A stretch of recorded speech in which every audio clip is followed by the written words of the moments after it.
here, Ohio Valley, came to me and said, we want to put on a big money bracket race. And, we know you go to a lot of them. Would you mind helping us? And I was, we were having lunch. And I said, sure, I'd love to do that. That'd be great. And so the first one, this was 2019, kind of went in with the track and just helped them through it. And it ended up being a lot bigger deal than I thought it would be. But just kind of learning everything, on the track side that I hadn't seen before. And then once we got through that one, it went so well, I decided I would do two events in 2020, which turned into a disaster of a year, but we got through it and did do the 2 events. And then this year we were going to 4. We'll have 4 events, including the practice tree race. But just kind of it was a phone call that turned into a meeting that turned into me promoting a race. And, I loved it and it was great. And here we are. We got a business made out of it, me and my best friend. So having fun and trying to bring the best experience possible to the racer that we can. Very cool. Pete, go ahead. I'm just saying we got a little bit of a late jump on actually going live. So you might want to just recap a little bit about what Tyler went over. Yeah, I goofed. I apologize. My bad. My first day running the big board.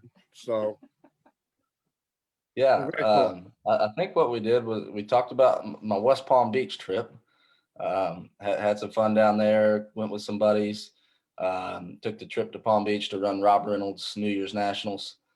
Had an absolute blast. My buddy Mikey Matty turned on the final win light for 10 grand, so that was cool. Big party we always have.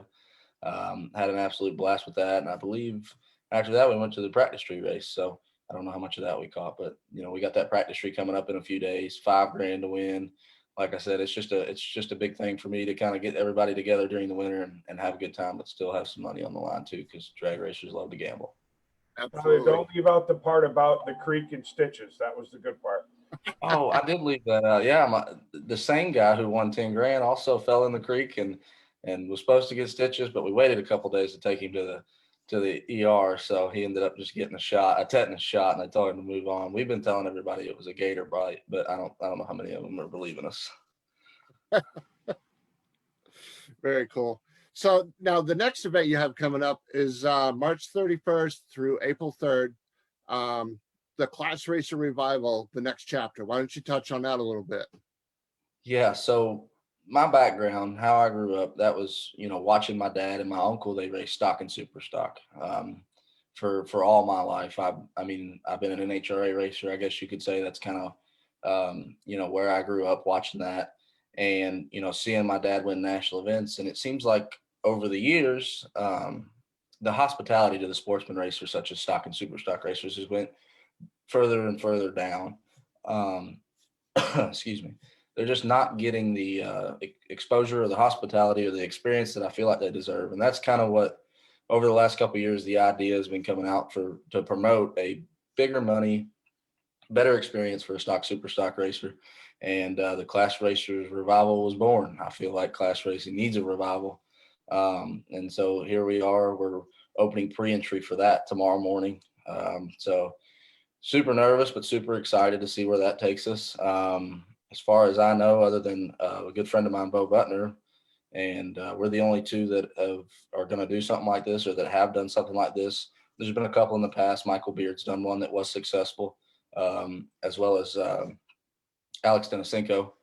He did one way back that was successful. So we're just trying to take and make it a little bit bigger, and hopefully that I feel like I can make the best experience for the racer and show NHRA that there is a better way to treat the racers versus telling them, when they come in the gate, how they should act and what they should do and how to make the weekend good for the promoter versus the promoter appreciating them being there and, giving them the experience they deserve. And that's just, that's how I was born and we'll see how it goes. So super excited for that too. Now you have your event coming up. We also have the one that Bo and Jason Lyon are putting on. And then you have the one that is being done at Orlando. Do you think that events like this could possibly be the future? I do. It's good. If it does turn that way, it's going to take a while. And the reason is because there is still, and myself included, this year I'm going to run a full NHRA schedule. even though, and I'll run all the other races. I mean, a stock super stock guy, aside from an HRA, has a chance to stage for $200,000 this year. And that's unheard of for the stock super stock crowd. But there is still a huge crowd of NHRA loyalists, if you want to call them. The Wally is still what we're chasing. The championship is still what we're chasing. You know, it's still televised. It's still an complete honor to win a national event. There's nothing higher than that.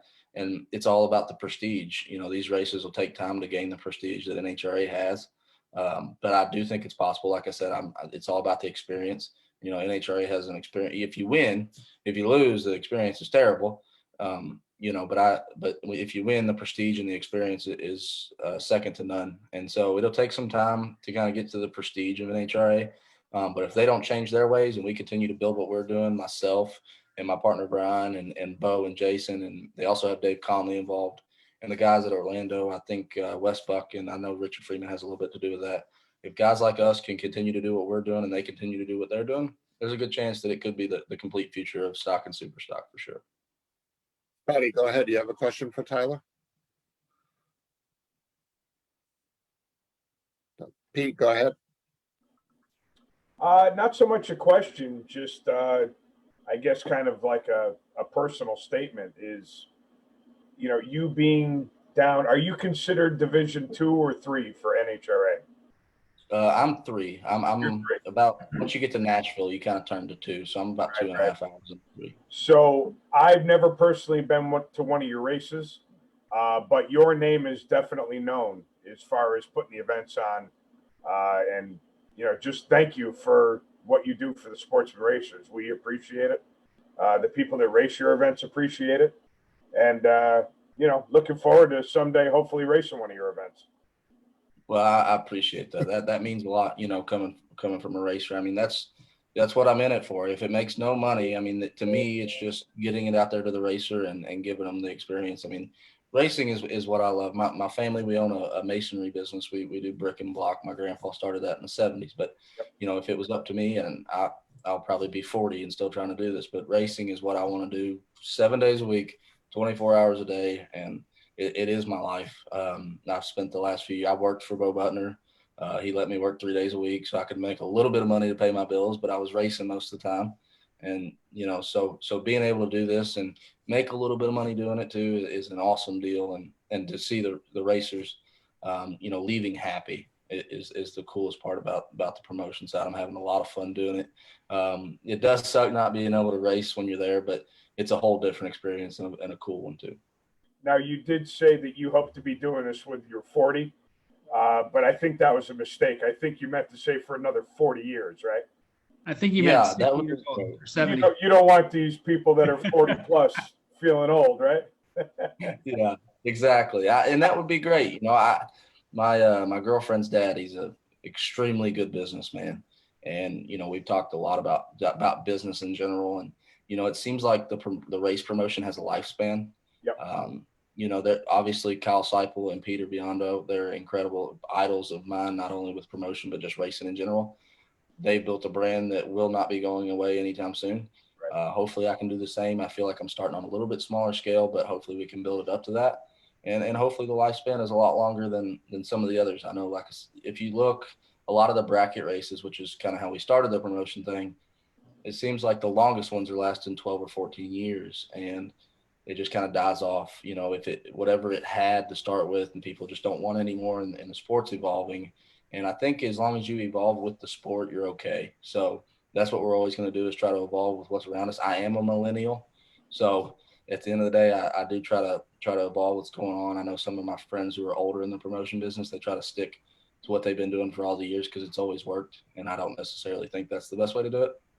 So just keep evolving and try to make it last as long as possible. That's my plan. We'll see how it goes. Hopefully we can build up to what the Fling has going on and maybe continue on forever. That'd be great. Well, I can tell you that I obviously can't speak for Pete or Kyle, but if you keep an eye on what they're doing and they're heroes of yours, I guarantee you they know who you are. So that's a good thing. Well, that I love hearing stuff like that. Anything to boost my ego a little bit. I try not to, but I have to stuff do like that that. to Scott once in a while, so I'm used to it. It doesn't hurt. It doesn't hurt. I hate to do that to Pete because I'm a lot taller than he is. It's a big boosting circle we got going on Yeah. here. So, well, very cool. Now, how about sponsors of your events, Kyle? Excuse me. I was just looking at something that said Kyle. Tyler. Yeah, so we've got a lot of great sponsors that have been with us for a few years. PBM Performance, they've actually, they're a local engine parts warehouse is kind of their main warehouse here in Louisville. They've always been great sponsor of ours, great supporters. Jegs, I can't say enough about those people. I've grew up with the Coughlin family, racing with them. One of the brothers was a big idol of mine growing up. Always was really nice to me. So Jegs has always supported us very well. Coming on new this year, Phillips Auto Body, Cody Phillips. He's a Division II guy. Does some awesome paint work. He's coming on. Sunoco is a big one of mine personally. That's always helped out wherever they can. Jeff Taylor Performance does my motors. He helps out with the races, and he's actually supported the events and came to them. Huge supporter, as well as my Bill Reed Racing Transmissions, who does my transmissions. He's been huge. And then, tons of others that are great, but Jegs and those guys and Sunoco and some of the people who have helped me out personally have been our biggest supporters. Now, if people want to look up more information, where can they check you out, either on Facebook or on the web? Yeah, so Facebook's usually the best way to get to us, which is Race Derby City. Race Derby City is our Facebook page, but our website is also racederbycity.com.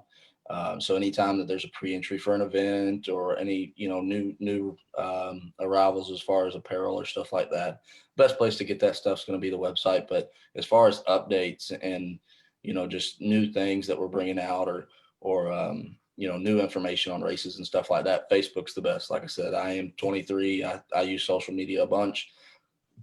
So Facebook's always the best, Race Derby City. Very cool. So the practice tree race is January 16th. You're going to take your pre-entries are full. You're going to take entries at the door, correct? Yeah, we'll take entries at the door, same price. The pre-entry, that got you into a couple giveaways of some entries to our 2 bracket races here in Louisville. But more than welcome to come pay at the door. We'll take you with open arms. We'll take as many people as we can get. And then the class races revival, the next chapter, March 31st through April 3rd. Pre-entry opens up tomorrow. Same thing. Check it out on racederbycity.com, correct? Yep, racederbycity.com. It'll be perfect. 9 a.m. Eastern time. We'll open that up, and hopefully in 20 minutes I can say it's full, but who knows? Never know about that stuff. Very cool. Well, this is awesome. It's great to have events like this for the guys out there. And a young man like yourself stepping up and putting on events like this. It's not an easy thing to do. So, kudos to you. Like I said, I appreciate it a bunch. Awesome. All right, Tyler. Well, thank you very much for coming on and hanging out with us. Best of luck. I'll be checking in with you over the next couple of days to see how pre-entry's going for the Class Racer Revival, and we'll keep it rolling for you. I appreciate it, guys. Thanks a bunch for having me. Like I said, stuff like this really helps the business. So, being able to get it out there to as many outlets as possible and get it to the racers, hands and brains to put it in their head to come and enter. I appreciate it a bunch. It helps a ton. You're very welcome, young man. Have a great evening. We'll talk to you soon. You too. See you. All right. Take care, bud. So that's cool. All right, so now I was able to share it. Just so you guys know. I wish I had that kind of ambition when I was 23. Yeah, I'm not kidding. Hey, that was our first official guest. That was. Even though I forgot to click go live, but that's okay. That's all right. What? You got enough All right. people watching over you. It happens. But Absolutely. Pete, now that it's shared it wasn't shared before on our Racers News Network. Now it is, and I can share it. Yeah, it's shareable. Yeah. Growing pains. Take the technological wizard in the other room. Oh my goodness. Out with us. Best of luck. I'll be checking in with you over the next couple of days. Feedback. That's okay. So one of the things that I've been wondering about, and other people as well, was the entry fee for the World Door Slammer Nationals presented by CTEC, the one that's the event that's going on at Orlando. Somebody found it and sent it to me. So, the VIP spectator ticket, full event, 3-day pass, VIP parking, come and go as needed, access to special VIP viewing areas and certain restricted areas. It's $150 a person. Not bad for 3 days. Pro mod race entry, $1,000. Car, the driver, the tech card, 1 vehicle pass, 4 crew, 2 days of pre-race testing, Wednesday and Thursday. Pro stock race entry, again, car, driver, and tech card only, includes 1 vehicle pass, 4 crew, 2 days of pre-race testing, again on Wednesday and Thursday, $1,000. Top sportsman race entry, all the other stuff essentially goes with it, like I mentioned above, $500. Factory shootout, same deal, $500. Comp eliminator, same thing, $500. Stock and super stock, all the other goodies that go with it, and that's $500. Outlaw 632 race entry, car, driver, tech card, $250, and then Super Pro is $150. So pretty much in line with all the other big money races, entry fee wise and stuff. It's not too bad. It's pretty on par with like Yellow Bullet, things like that, like other races. So Tell you, I would love to watch 3 days of pro stock and pro mod for $150. right, that'd be awesome. I'd be all right with that. Yep, And 100%. it's in Florida. That's even better, Pete, let's take the motorhome. right? Yeah, you got to shake down the new motorhome. Let's go. Going down in April. There you go. Are you going to Florida? Yeah, yeah. Tag along. Our spring break. Drop me off. Drop me Yeah, off somewhere. we're probably going to leave like Friday afternoon, drive on down, come back the following weekend, shake all the bugs out of the new rig, see what Are happens. you going to race or just visit? No, just a visit. Oh. It's nice. Yeah. So Scott, you have a performance business. Why don't we? A lot of people know about Pete, but they may, on this side of the coin, they may not necessarily know who Scott McDonald is. I'm a nobody. No, I'm just kidding. Glad you said it before I did. I know, right? I'm actually a guy that got into drag racing kind of a long time ago, but by accident. Got paralyzed while I was in the military, got out and started, needed something to give me a little adrenaline. So some friends said, hey, you ever take your car to the track? And I'm like, no, never. So we went to Lebanon Valley one time and I had like a 13-second car and never felt so much adrenaline when the lights came down that I ever felt in my life. So, I mean, you know, I actually bracket raced for a few years, you know. So probably about 2002, I met Pete, and then I met this kid named Jamie Miller, who's a tuner chassis builder. And I worked for him for a few years and started learning cars and chassis and started getting more involved and spending more endless money on cars. Cool. So just started going faster and faster. And then 2016, I started racing in a class called X275, which is small tire radial class. And I built a pretty fast car that I actually didn't drive because being in a wheelchair, I was a little bit nervous to get behind the wheel at those speeds.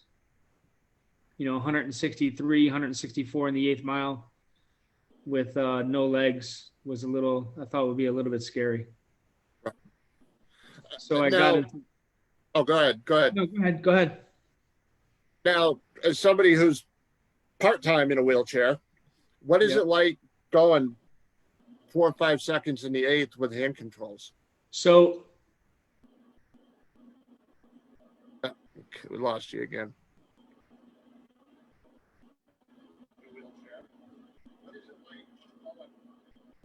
Are you still there, Pete? I'm here. Okay. How about you? Try it again, Scotty. Am I back?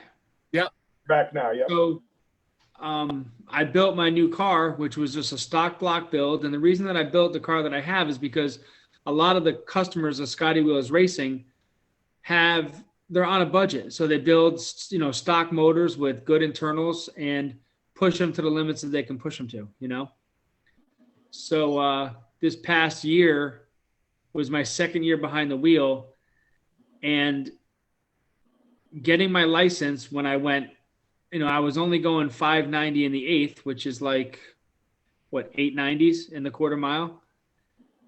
I thought it was the fastest thing I'd ever been in my life. It was absolutely the biggest rush I've ever had. Like literally in tears coming back to the pits when I got my license. Right.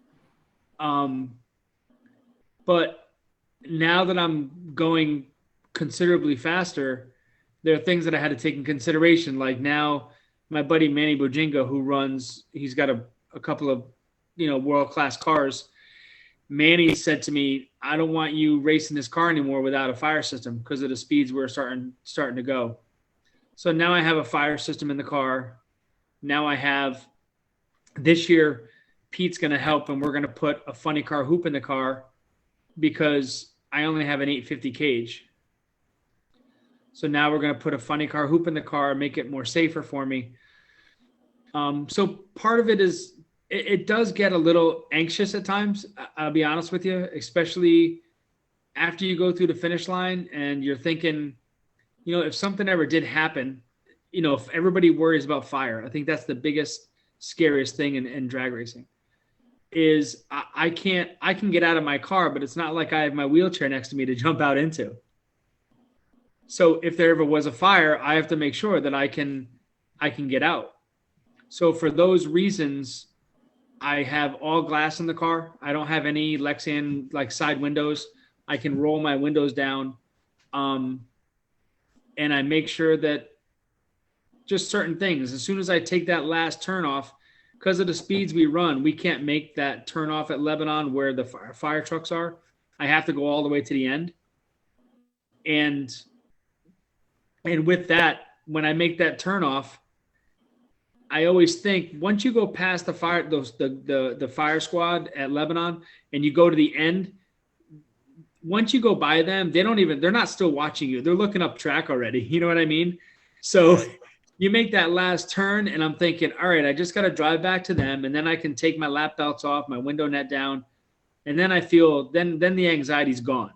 You know what I mean? That part of being kind of closed up in the car. So it's the most amazing feeling ever. And I can't wait till this year because this year is kind of a game changer for the whole setup with the car. How so? Upgrades. It's just upgrades. Stop laughing, Pete. I'm still laughing at you saying I'm going to help you. What's that? You froze, Pete. But the funny part is look at his face. I know he's got his eyes closed. Yeah. So just upgrades. Like I had a 5.3 liter stock block last year. This year I have a 6 liter block, which is, it's still a stock block, but it's a built stock block. I went to a bigger turbo, better heads, we were talking a few hundred more horsepower. So, last year my car probably made 1,300 horsepower to the tire. Right. This year we're going to make considerably more.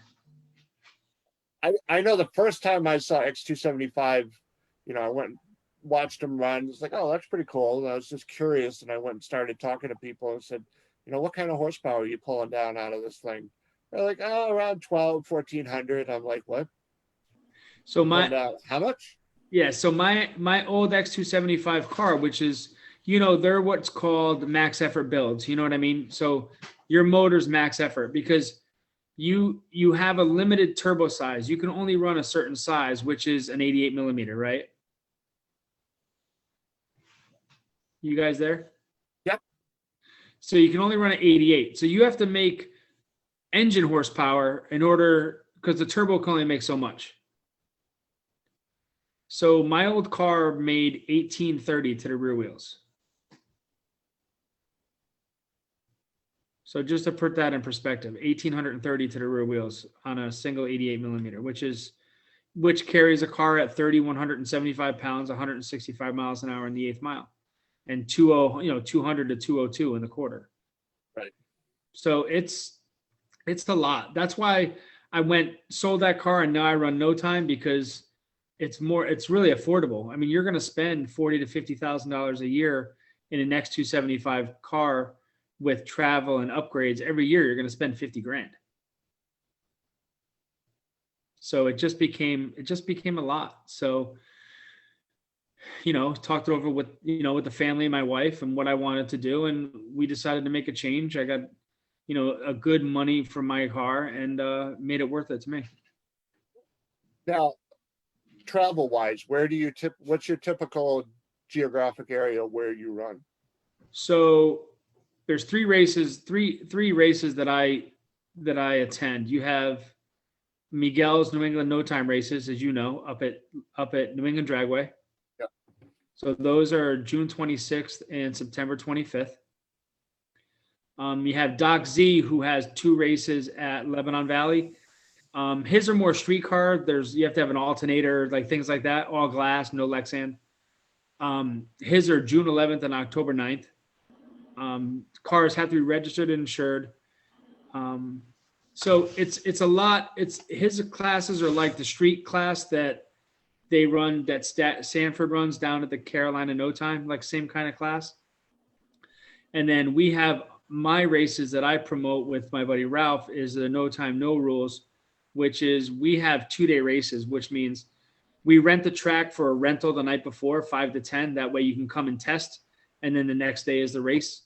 And ours are May 21st and 22nd and September 10th and 11th, which I'm excited about the September 11th race, because we're going to have kind of a America military, being ex-military kind of a theme at our race for that race in September. It's a 20-year reunion. So, Oh, that's awesome. Yeah. So, I mean, it's a great following. It gives people that don't have the money to dump in a heads up kind of class race car, yeah, where they can still come and have a shot and have a chance and have some fun. So, business wise, how's that going? Business is unbelievable. I have the best customers in the world. I really have. I mean, sometimes the messages at 11 o'clock at night, 10 o'clock at night, asking me about, information or about, the thing is, I tune a lot of cars that are down south, like in Texas and stuff. And like my buddy Travis Santa Cruz, who races down in New Orleans Street Outlaws and stuff. When they're racing, they race so late at night. Like I'm in bed. You know what I mean? Right. So, I know exactly what you mean. Yeah. Huh? I know exactly what you mean. Right. I'm literally tuning a car at 1 o'clock in the morning, sitting, in my bed with my laptop on my chest. Right. But I wouldn't want anything else. I worked after being out of the military. I worked for the government for quite a few years, and really, Pete, last year? I think it was last January. I went to Pete, and I knew that, we've been friends for 30 years, and he had a shop, and I wanted to start a business, and he said I could use, his office and his showroom. And it's been really a seamless, kind of a partnership, but yet we each have our own business. And it's been absolutely amazing. I mean, customers that Pete knows that need parts that I help, and customers that I have that need chassis work that Pete does. It's unbelievable. I wouldn't want it any other way. It's like I would say one time a couple of months ago, well, actually, beginning of the summer, I think is when I drove down there. He showed me your setup. It was probably not too long after you really got it laid out, and it's a cool combination of what you guys have. because you complement each other as far as the racing stuff and everything in general, actually. It really does, because it's you know what I love is like with Pete's new car when he put the Holly on his car. I had never even thought about like ever tuning on a car like a blow, you know, these new sniper kit and the stuff that he does. Lost you. Internet's beating us up tonight, huh? It is. I think I'm the only one that hasn't had any problems. Yeah, you're right. Scotty. He used to think was There he is. here I am. Okay. Yeah, all right, keep going. Where'd you lose me at? When you were talking about me putting the sniper on my car. Oh, so I never thought that I'd be helping tune on something like that, but Pete explaining to me what he wants, and then him and I looking at it together, and we're doing math together and figuring out all the fueling and the timing. Like it's awesome. Like, you know, I'll be honest, watching Super Street and stuff that I used to think like, oh my God, this is just boring as hell and I hate this stuff. But then when I talked to Pete and I learned like the details of what it takes and how close the margins are in those classes when it comes to racing, to me, it's just, it brings that excitement to it. And I try to tell friends of mine that run a lot of the heads up small tire stuff. And then I explain to them how detailed it gets. And then they're like, oh, I never knew it was that entailed. You know what I mean? They don't understand what it really takes to do, like, say, .90 stuff or the stuff that the Super Street stuff or so it's been, I think it's helped me even as a business to kind of see the other side of, you know, drag racing other than just the small tire, you know, radial racing type stuff. I've always felt that the .90 racing is a really good explanation away from people getting into it more.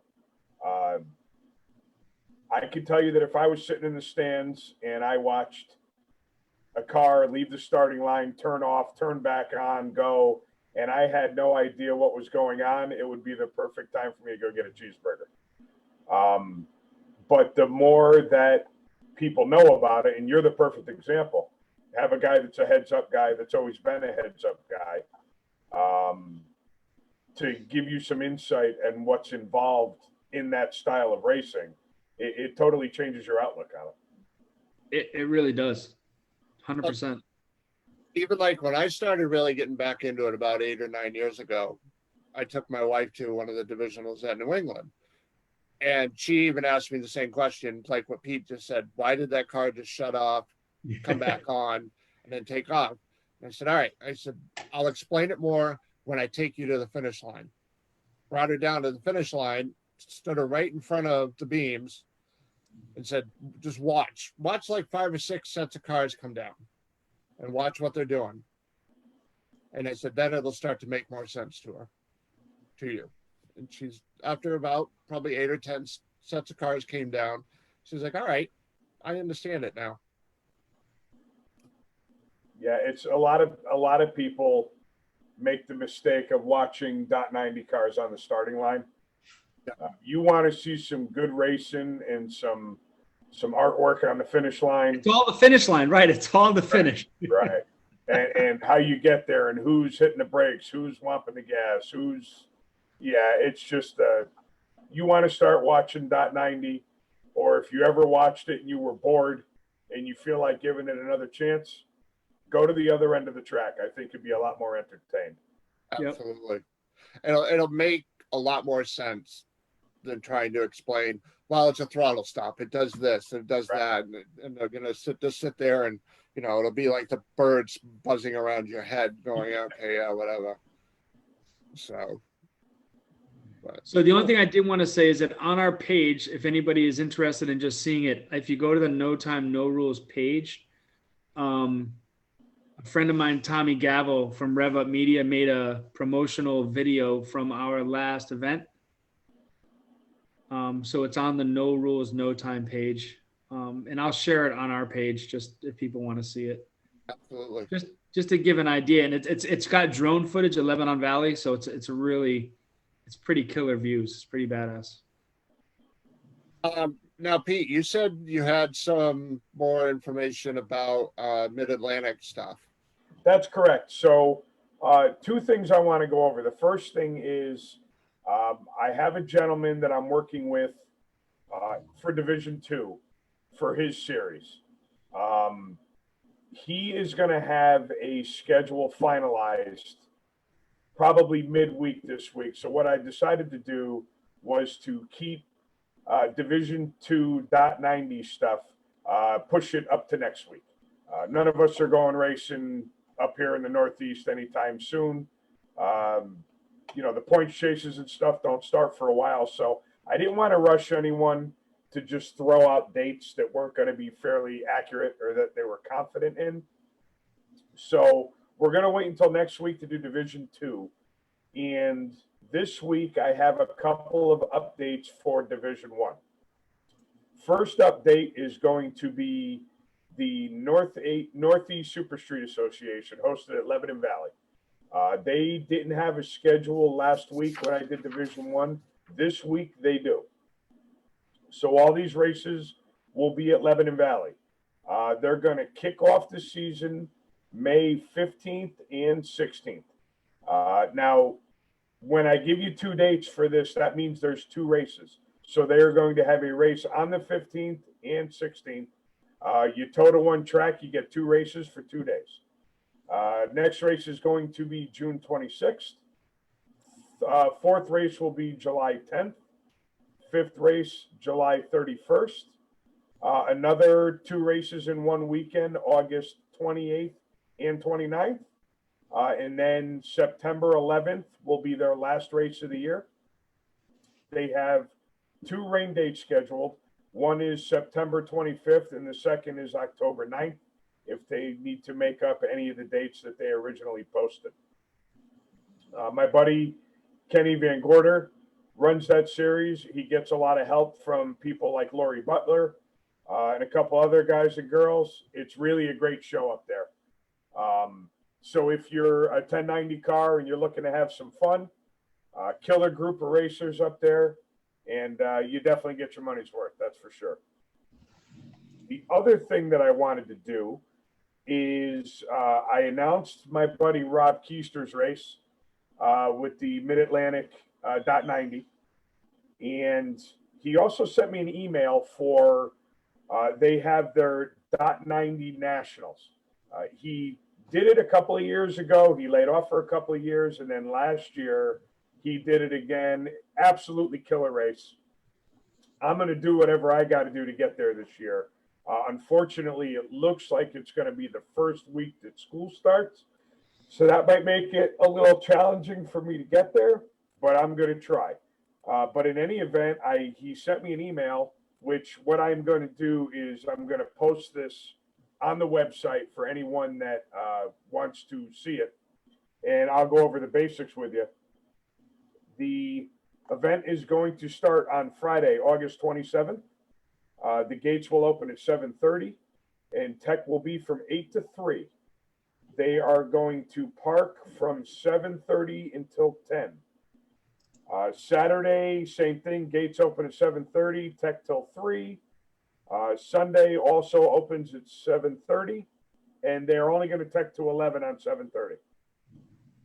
This event is going to run Super Street, Super Comp, Super Gas, Top Dragster, and Top Sportsman.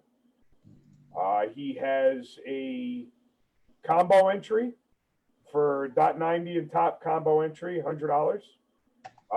31 cars, you'll get $1,500 to win, $675 to runner up.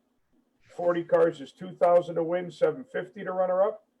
And 50 cars is $2,500 to win, $900 to runner up. He also plans on having a high roller race, and it looks like a .90 high main event. So lots of stuff going on that weekend. Like I said, if it's anything like last year, going to be a killer race.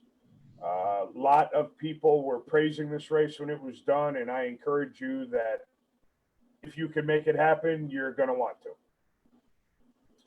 That's about it for the new stuff for D1. As far as .90 goes, That's about it. Scotty, you want to go over some of your date races? Race Um, I think I mentioned some of the dates. As far as some of the fees go for the races, like no time, no rules races. The like I said, the Friday night before the races, there's a rental. It's like $125 for the rental for that night from 5 to 10. The following day for the big tire and small tire, it's $200 for your tech card. We give 50 to the track, and then 150 goes right to the pot for the racers. Last year in October, we paid out almost $15,000 in prize money. We had a lot of help from a lot of sponsors, people that we know, like, Fragola and Accurate Transmissions, and a lot of.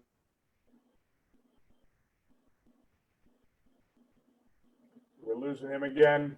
Yep. All right, two things I want to hit on real quick. Bristol has made its way back onto the national event schedule. It's going to be the weekend after the national event at New England. New England is June 7th through the 11th. And Thunder Valley is going to be June 14th through the 18th. Also, real quick, I have the 2021 Pdra schedule. They're going to kick it off April 8th through the 10th at Galat in Benson, North Carolina. Great track. You know what Galat means, don't you? No. Get a load of this. Oh, wow. Is that for real? That's for real. Really? Yeah. That and Darlington are probably the two of the nicest tracks I've ever been to. Let's see, April 29th through May 1st at Beach Bend in Bowling Green, Kentucky. May 27th through the 29th, Summit Motorsports Park in Norwalk, Ohio. June 24th through the 26th, MIR, Maryland International in Budge Creek. July 15th through the 17th at Virginia in Dinwiddie, Virginia.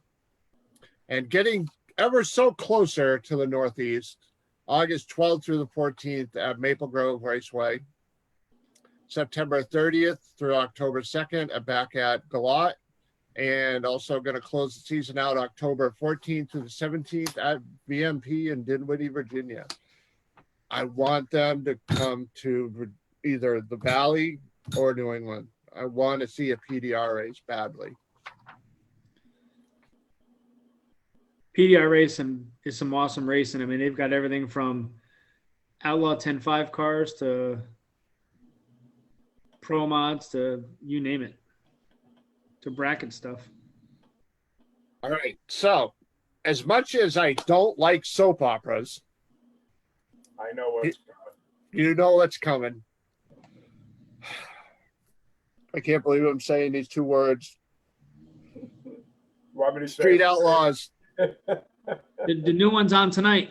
I was going to say the good news is the OGs are back tonight. Tonight, 8:00. All right, Chris, say it. Spill it.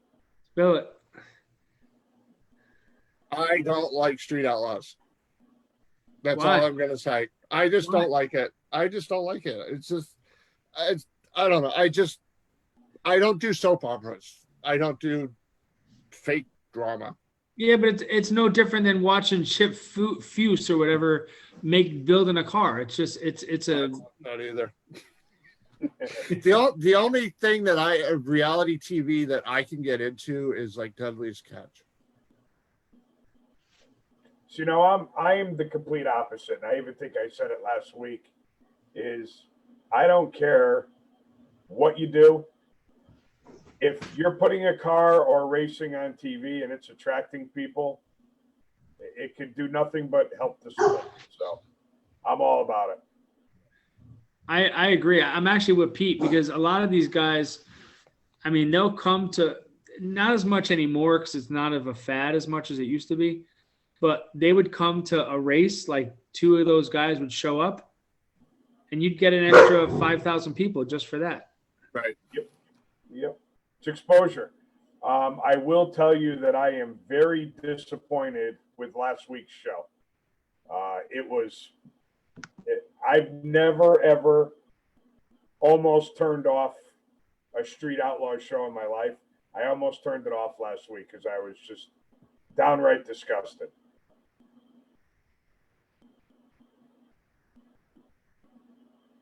Now, when I went to PRI a few years ago, I met Farm Truck, I met AZN and Big Chief. AZN and Farm Truck were pretty cool guys. I don't know. It's just not my gig. You know, I mean, I'll never knock anybody for liking it or whatever, but it's just not my gig. Do you have any way of monitoring the comments while we're talking about this to see if anyone has anything to say about it? I'd love to get some other input as to how people feel about them in general or just last week's show. All right, boys, you can talk. I'll take care of this. So Scotty, what how many races do you have planned for this year so far? We have 2, but me personally that I'm going to? No, just the ones that you're putting on. We have 2, which is May 21st, 22nd, September 10th, and 11th. Excellent. Still the same thing as last year, just 2 classes, correct? No, we have 2 classes, small tire, big tire. Yep. Then we have a 650 index, no electronics except for trans brake. Okay. And then we have a grudge lane. How come- Where how if come people you- want a grudge rate, 50 index, 650 index is 500 pro tree. right? And that's it. It's just an index, it's a bracket race. It's an index race. Does it have to be street car? Could it be a tube car? It can be Basically, what I'm asking you is, can I race in it? if you want to put a radio on your car, yes. Oh, so it's got to be a radio. Okay. Yeah. All right, first comment. Sorry, I got to jump in. Yeah, do that. All right, let's see. First comment, it's a train wreck. Second one, of course it's scripted. And then the next one was used to watch them quite a bit. I just don't like how the race is shown from 95 different angles and makes the race look longer than it really is, which is true. It's like, 8 or 10 second race is, a minute and a half long. Yeah, you're right. Yeah. Okay, so now my question to the person who said it's scripted. What is scripted? That's what I want to know, because I believe that a lot of the editing and stuff like that is scripted. I believe that the outcome of the race is what it is. I don't believe that anyone takes a dive or anything like that. Railroaded or not, NOLA agreed, but the viewers didn't get the true result. Yes, I agree. So from what I heard, from what Kai Kelly posted along with a couple other people, is that they had to race like 3 or 4 teams to beat everyone to be able to race Memphis. Yeah. And from what I've heard, when it came time to race Memphis, who didn't have to race to get there, but you know what, it's their show, and like they said, they knew the roles going in, what it was going to be. The 2 things that I don't like. Go ahead. Out of towners that win, those races aren't shown. I think it's different in that in the fastest in America.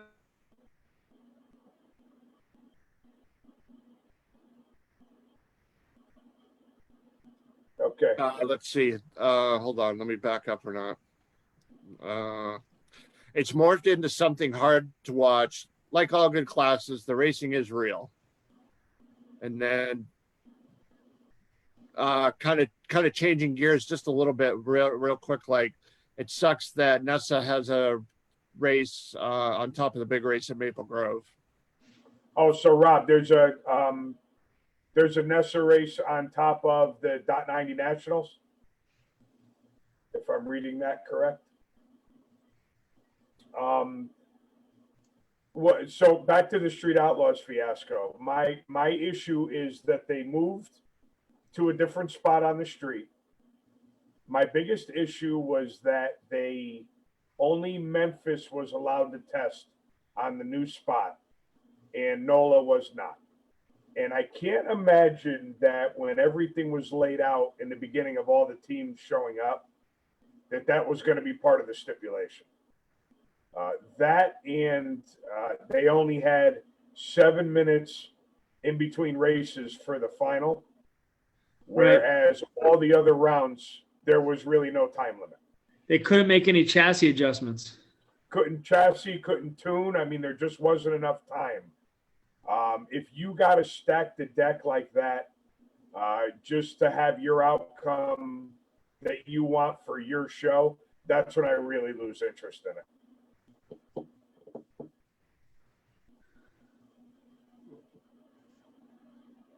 Hang on. I got to look again to comment on Rob, because I think he's saying, you know what? I can hear on my phone. Let's see. Memphis are slow. They aren't fast races. They're just hustlers. If you street race, you know the difference. Right. Ralph says he agrees with you, Pete. It was like the last Sopranos episode. Yeah, it's just, you know, it's the rules changed, and I felt like the rules changed. Kai said that the rules changed. Now, again, this is just coming from Kai. It's not like I know him and we were out drinking beers and he divulged all this info, but I will tell you that what he posted, no one disputed. And that kind of speaks volumes in my book. But I just want to go back to Rob real quick. Yes, it looks like Nessa scheduled a 2-day race on top of your race. Listen, I'll be the first one to tell you, I like Nessa. I like the program that they put on. But if given the opportunity, I am going to make it down to Maple Grove to go to your race. It's not even a matter of a coin toss. I mean, I'm definitely going to try and support you both. But your race is more like the Super Bowl of races. That would kind of like, going to the one national event that I go to a year. I've missed family weddings to go to a national event. So, yeah, it does suck, but you know just as well as anybody that you can only take what the track's going to give you. So we'll all work together and try and support all these series. Maybe that'll be the race I try to make at Maple Grove then. I'm telling you, I'm going to do whatever I can to get there this year, without a doubt. Such a beautiful track. Yep. Pete says, lost all respect for JJ after that. The other issue that is, I don't know if it's a JJ thing or if it's a Discovery Channel thing. That's all the stuff we don't know, not really being behind the scenes. You know, the Discovery Channel is the one that calls it Memphis Street Outlaws. They might be the ones that want them to win at all costs. You don't know. Right. Gary said, wow, Pete, my wife would cut ... Got to tell you, I don't know what that means. Maybe she's a JJ the Boss fan and doesn't agree with me. Wouldn't be the first woman that didn't agree with me, I'll tell you that. not won't be the last either. No, you got that right. Hey guys, I'm going to I'm buying a camera this week for the from my desktop. That would be great. Thank you. Because my desktop is hardwired right to my Ethernet, where my laptop right now isn't. Yeah, I'll send you the link to the one that I'm going to order. I think you'll like it. I did a lot of research on it. Okay. All right. So we're going to have to juggle the guests a little bit for next week. The person who was originally scheduled has said that he won't have all the information available for us. So I'm going to reach out. We're going to probably talk to Jason Lawrence and kind of dive into this whole 8th mile, quarter mile thing and see if we can get some legitimate answers as to what in the hell is going on with it. Because trying to figure out if it's the tracks, if it's NHRA, where it's coming from. And, somebody that races 8th and quarter, he runs Super Street and occasionally runs super gas. And he's also going to he's chasing some of the money races. So it'd be good to get, a little bit of input from him. And obviously with his ties with Lee Zane and Bud McNasty, Big Nasty, excuse me. So we'll be talking to him. Look at Rob Peter's comment. Before we cut out, Rob did say I'll change my rules to not allow short bald men named Pete. At least he didn't call me fat, so I guess that's a plus, right? Oh, and Pete, you can run our 650 index. How come? No, you can. You just can't. You just have to take. You just can't use your electronics. Throttle stop delay box. Yep. So you'll be fine. Good. So that's something that we have to get. Obviously, I'm not asking just for me, Right. but we got a lot of people that do what I do would love to dive into a little something different. So if we could definitely shore up all the rules, just so that people know it's only going to have participation without a doubt. The only rule is no street tires. Oh, that's easy. That's it. I That's like why it. we're no rules, no time. Just no street tires. That's it. I like it. I have to figure out how to unplug my delay box. I don't even know how to do that. Just set it on 0. You're going to trust me? That'd be a big mistake. I trust you, buddy. If not, Ralph will come after you. There you go. All right. He's faster than me, too. He'll catch me. I know. You'll see the wheelchair brigade rolling after him, hit me and There you go. and Scott. Yep. So is that the game plan next week to get Jason on? Yeah, And- I did speak with him earlier Yeah. to see if he was game. Like I said, since I got that phone call earlier, I just got to juggle it around a little bit. Sure. Sure.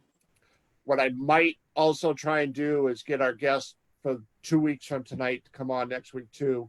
A young lady who races snowmobiles at New England Dragway. See if she's available to come on so we can open up that slot the 25th. Cool. So we make it work. Excellent. And hey, Scott, this one's for you. Cam Murray says if it's only no street tires, he'll be there for 650.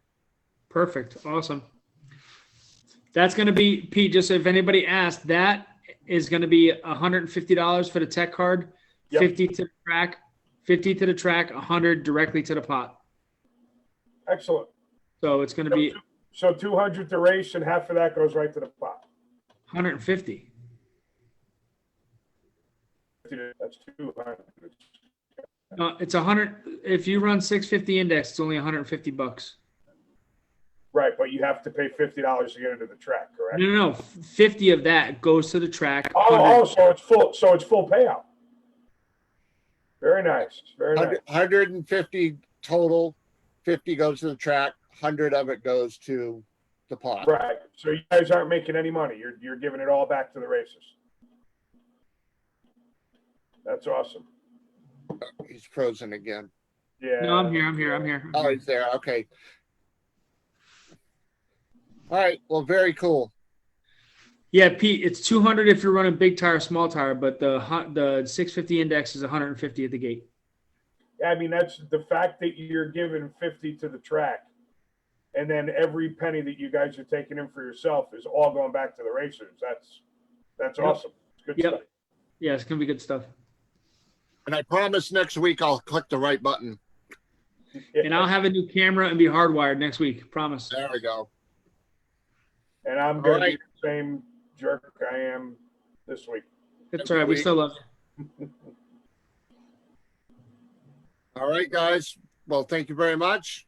Thanks, Chris. And we'll continue on our path and come back next Monday night at 7 p.m. Sounds good. All right, guys. Have a great night. Guys. Thank you, everybody, for tuning in, checking us out.